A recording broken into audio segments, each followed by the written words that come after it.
روز قیامت کی قسم کھاتا ہوں اور نفس لوامہ کی قسم کھاتا ہوں کہ سب لوگ اٹھا کر کھڑے کیے جائیں گے۔ کیا انسان یہ خیال کرتا ہے کہ ہم اس کی بکھری ہوئی ہڈیاں اکٹھی نہیں کریں گے؟ ضرور کریں گے، اور ہم اس بات پر قادر ہیں کہ اس کی پور پور درست کر دیں۔ مگر انسان چاہتا ہے کہ آئندہ بھی خود سری کرتا چلا جائے، پوچھتا ہے کہ قیامت کا دن کب ہوگا۔ سو جب آنکھیں چندھیا جائیں اور چاند گہنا جائے اور سورج اور چاند جمع کر دیے جائیں، اس دن انسان کہے گا کہ کہاں ہے بھاگنے کی جگہ؟ کہیں نہیں، کوئی جائے پناہ نہیں۔ اس روز تمہارے پروردگار ہی کے پاس تمہیں جا ٹھہرنا ہے۔ اس دن انسان کو جو عمل اس نے آگے بھیجے اور جو پیچھے چھوڑے ہوں گے سب بتا دیے جائیں گے۔ بلکہ انسان آپ اپنا گواہ ہے، اگرچہ عذر و معذرت کرتا رہے۔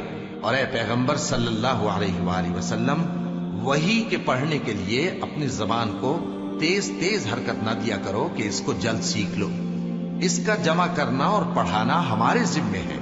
سو جب ہم اسے پڑھا کریں تو تم اس کو سنا کرو اور پھر اسی طرح پڑھا کرو۔ پھر اس کے معانی کا بیان بھی ہمارے ذمے ہے۔ مگر لوگو، تم دنیا کو دوست رکھتے ہو اور آخرت کو چھوڑے دیتے ہو۔ اس روز بعض چہرے رونق دار ہوں گے، اپنے پروردگار کی طرف نظر کیے ہوئے ہوں گے، اور بہت سے چہرے اس دن اداس ہوں گے، خیال کریں گے کہ ان کے ساتھ کمر توڑ معاملہ کیا جائے گا۔ ہاں، جب جان گلے تک پہنچ جائے اور لوگ کہنے لگیں اس وقت کون جھاڑ پھونک کرنے والا ہے، اور اس جاں بلب نے سمجھا کہ اب جدائی کا وقت ہے اور پنڈلی سے پنڈلی لپٹ جائے، اس دن تجھ کو اپنے پروردگار کی طرف کھینچے چلے چلنا ہے۔ پھر ایسے مغرور نے نہ تو پیغمبر صلی اللہ علیہ وآلہ وسلم کو سچا جانا اور نہ نماز پڑھی، لیکن جھٹلایا اور منہ پھیر لیا، پھر اپنے گھر والوں کے پاس اکڑتا ہوا چل دیا۔ خرابی ہے تیری، خرابی پر خرابی ہے، پھر خرابی ہے تیری، خرابی پر خرابی ہے۔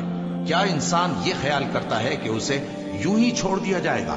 کیا وہ منی کا جو ٹپکائی جاتی ہے ایک قطرہ نہ تھا، پھر لوتھڑا ہوا، پھر اللہ نے اس کو بنایا، سو اس کے اعضاء کو درست کیا، پھر اس کی دو قسمیں بنائیں، مرد اور عورت۔ کیا اس کو اس بات پر قدرت نہیں کہ مردوں کو زندہ کر دے؟